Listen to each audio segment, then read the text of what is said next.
Okay, so a couple of days ago, I posted up a video talking about the Rane 12 and the Rane 72. I did a little bit of unboxing, talked about some of the features, and gave some of my first thoughts about them. Now I've had a couple of days to play around with them and do a little bit of testing, trying some things out, and I'm going to tell you guys what I found.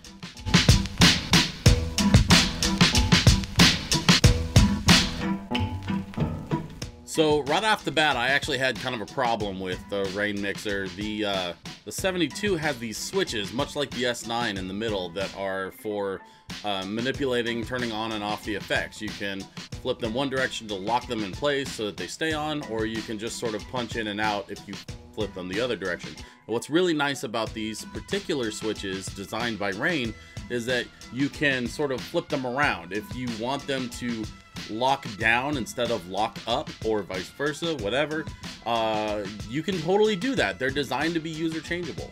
The only thing is, when you take them apart, they fit into like a bracket that clips the board for the switches in place. So if you want to reverse those switches, all you have to do is flip them around backwards and then clip them back into place.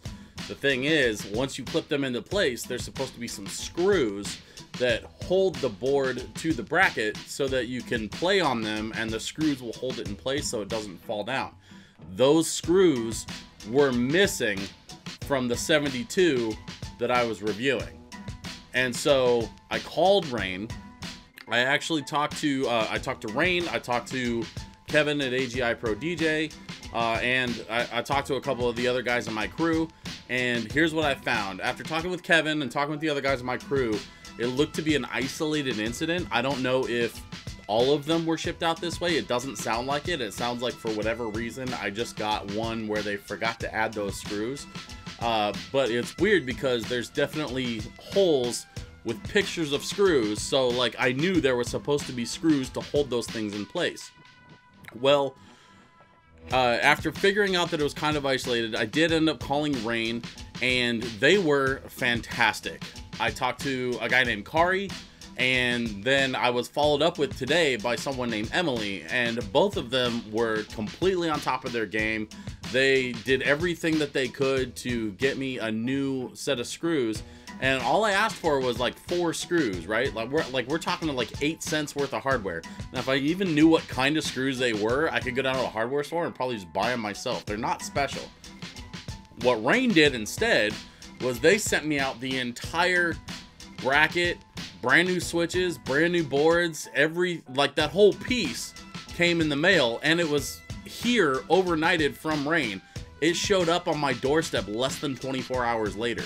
You can't get service like that. Like I can't think of any other company ever that has been that efficient and that on top of their game. They really want people to like the 72, and it really shows with how incredible their customer service was. So I got to give a big shout out to Rane for their amazing customer service. Kari, Emily over at Rane, thank you so much. The whole InMusic team was really fantastic to work with, and like literally less than 24 hours, I had a whole brand new set of switches installed in the 72, and I was able to play with them with no problem. So the other problem that people are reporting is the tension screw that adjusts the tension on the faders. Some people are reporting that their tension screws are broken. Now, I don't know if that's because the screws are being over tightened, or if it's because the screws have like a design flaw. I checked the tension screws on the Rane 72 that I have, and I found no problems. I was actually able to adjust the tension back and forth, and it really works pretty well. By loosening up the tension, I got a really smooth fader experience. I didn't have any issues with the tension screws, but you guys might want to take a look at yours just to check and make sure that everything's okay. All you got to do is just remove the 6 screws from the top plate and remove the faders themselves just by getting like a plastic pry tool and removing the fader caps. The way Rane designed this thing to be serviceable to a point by its own user really speaks to the level of professional equipment that we're dealing with here. When you pay this much money for a professional quality mixer, There's certain things that you need to be able to service on the fly to keep your show going and keep yourself up and running, and I think Rane did a fantastic job of accommodating for that. Unlike other mixer manufacturers who I'm not going to name names, but I will say that the Rane 72 is by far one of the easiest mixers I've ever had the pleasure of taking apart and doing minor maintenance work on. So if that's your thing, if you guys like taking apart your gear, if you guys like being able to maintenance your stuff yourself, I think you're gonna like the 72. Now, there was also a few questions about case fitting, and I know, like, my producer, Bill Beats, who does all the music for my videos, he was asking me about how the 12s and how the 72s fit into cases. First of all, the 72 is definitely not a 10-inch mixer, so if you have a 10-inch mixer case, you're out of luck, because that thing's not gonna fit. The 72 is, according to my measurement, 11¼ inches wide, and so what you'll really need is a 12-inch mixer case and a little bit of extra foam. And by doing that with an old 12-inch mixer case that I had in the garage, I was actually able to make it fit really, really well. Your mileage may vary, of course. You might have to cut the foam to sort of adjust for some things. Depending on, you know, the case that you have and how the lid was designed, it may or may not fit, you know, perfectly. But there is definitely an option in the 12-inch mixer cases that are out there. Mine is an older 12-inch from Odyssey. I think that worked really well. And what's especially nice about the 72 is it does have those steel bars on the front to sort of protect your contour curve knobs and the jacks and things that are on the front of the mixer. So you don't have to be worried about that if you have it fit into a mixer case that wasn't specifically designed for the 72. Now, as far as the 12 is concerned, all I had to do was a minor padding adjustment on my regular turntable case, and it fit just fine into the road case.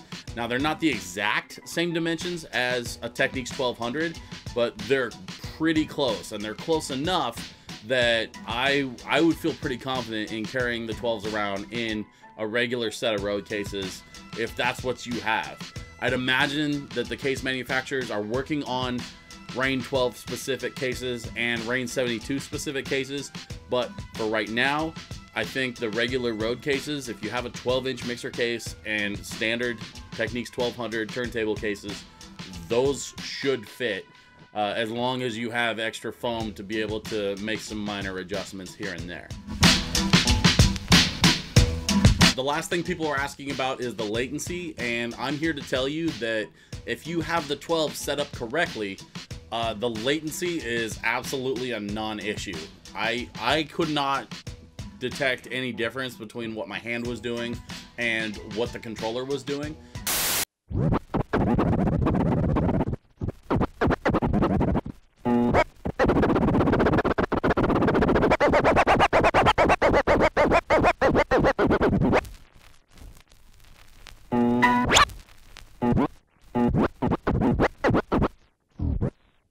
So I have every confidence that the Rane 12 is going to be able to keep up with whatever you're doing. I did a little bit of juggling, a little bit of scratching. Everything felt really natural, and it felt very much like a standard turntable. Now, I did notice one small issue in that whenever I was playing on the lower torque setting, the motor on the Rane 12 seemed like it was having a little bit of trouble getting up to speed right when you initially let it go.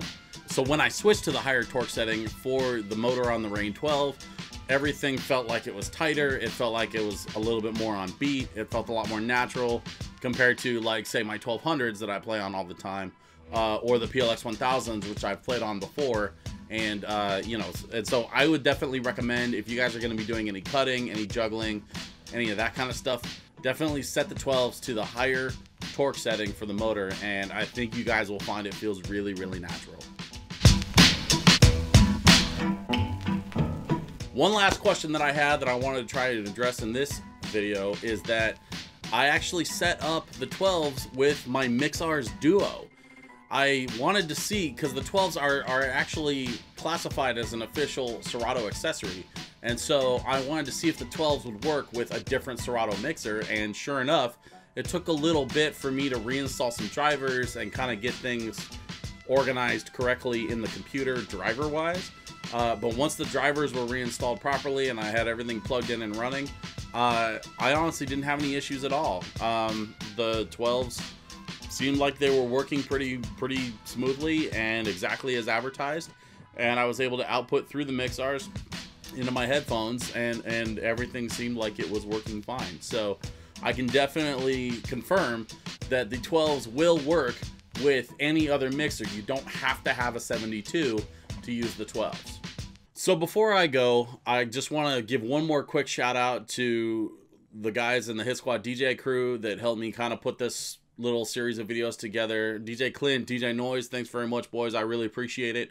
I also want to give a big shout out to Rane for making some really killer products and, you know, really going above and beyond to make sure that the small minor issues that I stumbled into with my 72 definitely were taken care of, and they were taken care of way faster and way more efficiently than I ever expected. They completely blew my expectations out of the water. So thank you, Rane. Thank you, In Music, for taking good care of me. Last but not least, I gotta thank the guys over at AGI Pro DJ for getting them out to me in a very timely manner and making sure that I had some equipment that I could use to make these videos this week.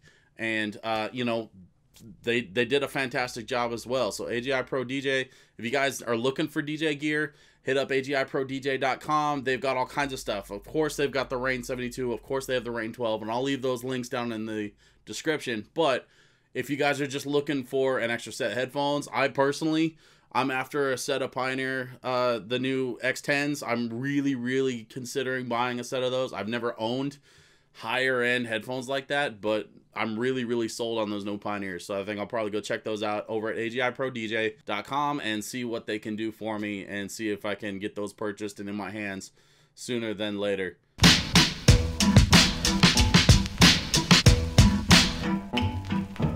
As far as a final thought on the Rane 72 and the Rane 12, you know, I know Mojack's over at DJ City. He was talking about Game Changer, and you know what? I have to agree. This is going to completely change the way we look at digital DJing equipment. Are they true replacements for real turntables?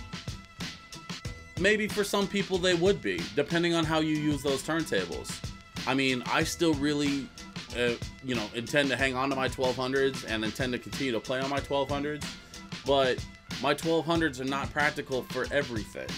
And having a digital option that still feels like real turntables and can still be used in the way that we have trained for years on real turntables, it's the most natural transition I think I've ever experienced with a digital controller.